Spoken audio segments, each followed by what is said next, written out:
कुछ दिन पहले हमें एक व्यूअर का अनुरोध मिला कि सुप्रीम कोर्ट की एक ऐसी अथॉरिटी बताइए जिसमें बताया गया हो कि थोड़ी दूर से पिस्तौल की गोली मारी जाए तो घाव पर जले का निशान और कालिख लग जाएंगे। यह एक असामान्य प्रश्न था क्योंकि सुप्रीम कोर्ट द्वारा कानून पर अथॉरिटीज दी जाती हैं, बैलिस्टिक फैक्ट्स पर अथॉरिटीज नहीं दी जाती हैं।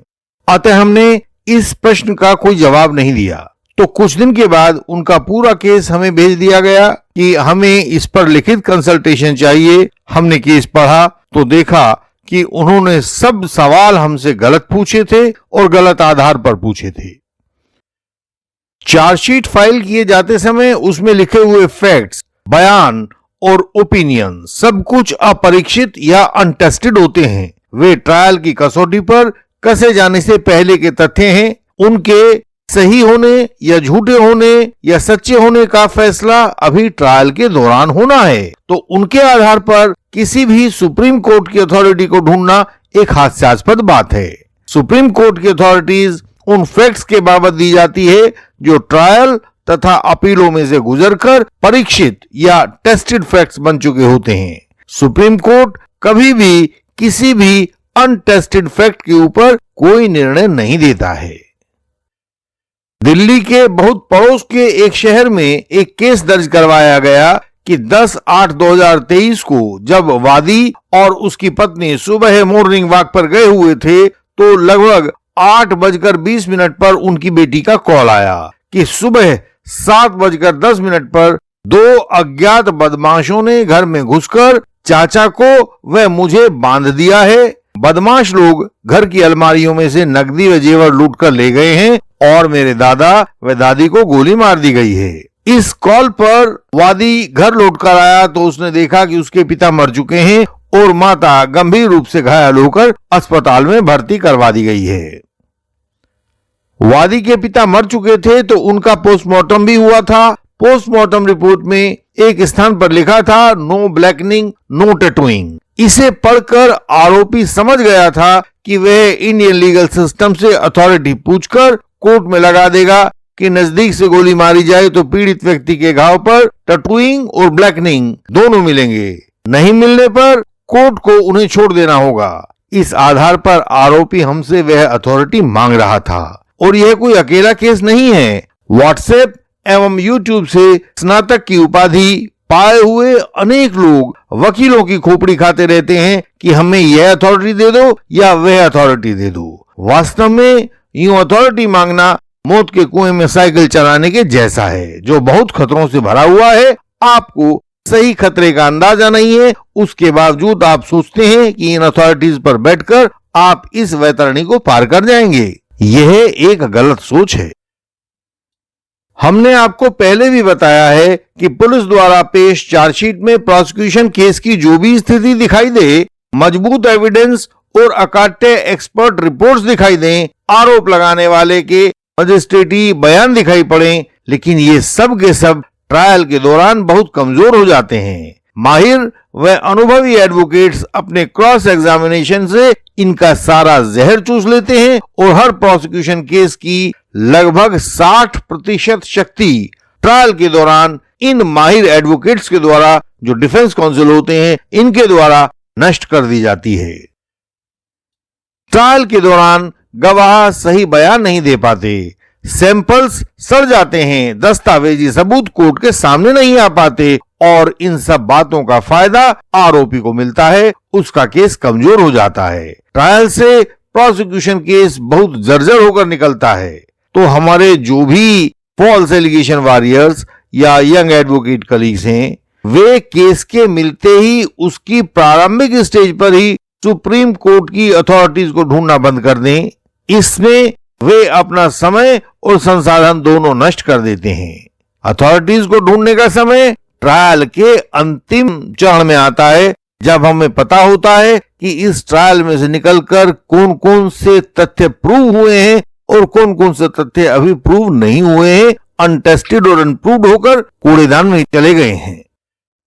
आप इंडियन लीगल सिस्टम के मेंबर बनते हैं तो आपसे आपकी समस्या का पीडीएफ मांगा जाता है। वह पीडीएफ मिलते ही हमारे एडवोकेट्स की टीम उसका विश्लेषण करके आपको उस समस्या की दशा और दिशा बताती है, उसका एक संभव समाधान बताती है। वह क्वशिंग, डिस्चार्ज या एक्विटल जो भी संभव हो सकता है आपको बता दिया जाता है।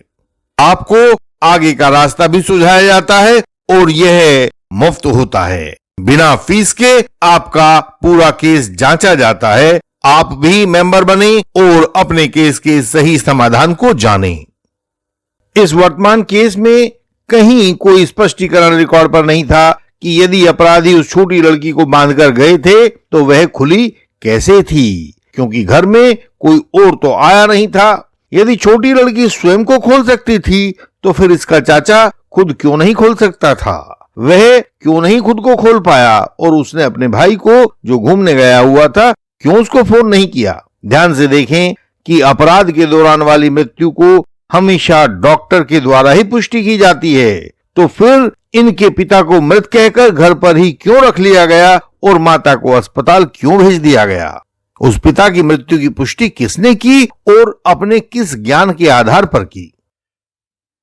हम आपको साइट प्लान दिखाते हैं। साइट प्लान में लाल रंग वाले कमरे में उन दोनों को बांधा जाना बताया गया है तथा नीले रंग वाले कमरे में उन दोनों लोगों को जो माता पिता थे, बूढ़े थे, उनको गोली मारा जाना बताया है। तो जिस समय लाल रंग वाले कमरे में जबरदस्ती छोटी लड़की व उसके चाचा को बांधा जा रहा था तो क्या जरा भी शोर नहीं हुआ था? और दो कमरे बगल में दादा दादी को क्या बिल्कुल भी पता नहीं चला था कि वहां क्या हो रहा है? उन्होंने अपने कमरे के दरवाजे को बंद क्यों नहीं किया? यह एक गंभीर सवाल है जो अभी ट्रायल में उभारा जाएगा।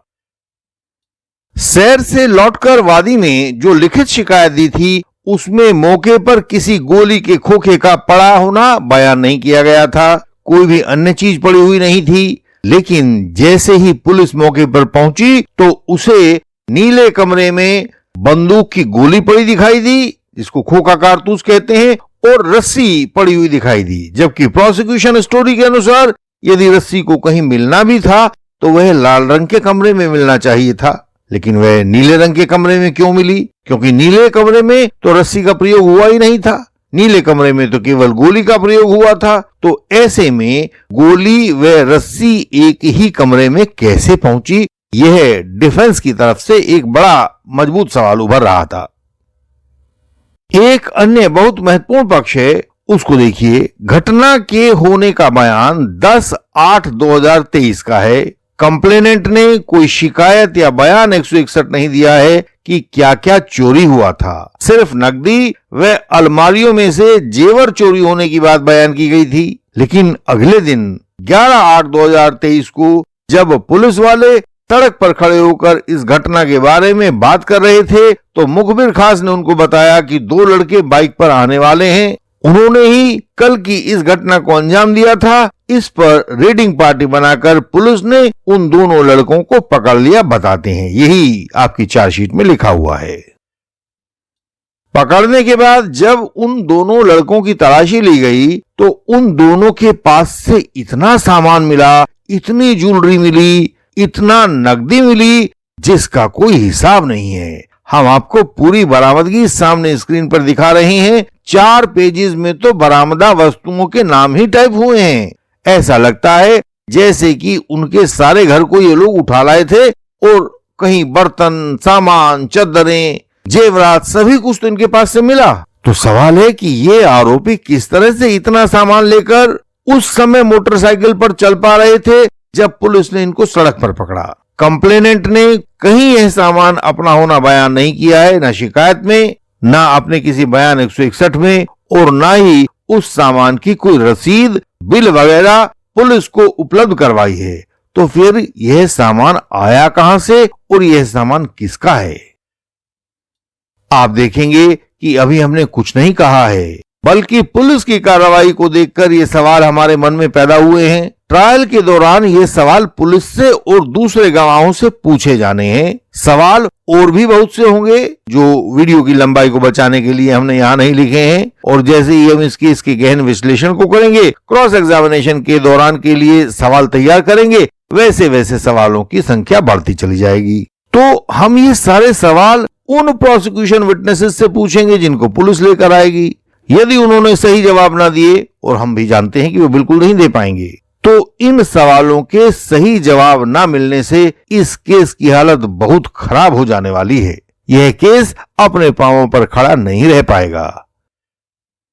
इस केस की शक्ल पूरी तरह से बदल जाएगी। आरोपियों की पहचान का भी सवाल है। इसमें आरोपी अनजान थे, हेलमेट लगाकर आए थे, तो इसमें आरोपियों की टीआईपी भी नहीं करवाई गई, टेस्ट आइडेंटिफिकेशन परेड, शिनाख्ती परेड भी इसको कहते हैं। पिछली वीडियो में ही हमने देखा था कि बिना मजिस्ट्रेटी शिनाख्ती परेड के आरोपी को सजा नहीं की जा सकती है। तो क्रॉस के बाद इस केस की शक्ल कुछ दूसरी ही होगी। आपने आरोपी को पहचाना नहीं है, उसकी मजिस्ट्रेट से शिनाख्ती परेड नहीं करवाई है, तो फिर आपने किस आधार पर उनको चलते हुए मोटरसाइकिल पर रोड पर पकड़ लिया है? उनसे जो सामान बरामद किया है उसकी कोई रसीद नहीं है, कोई बिल नहीं है, कुछ भी नहीं है, तो कैसे आप उस सामान को इस केस के साथ जोड़ने वाले हो? तो ऐसे में हम आपसे पूछते हैं कि क्या तब भी यह सवाल महत्वपूर्ण होगा कि ब्लैकनिंग और टैटूइंग वाली अथॉरिटी चाहिए?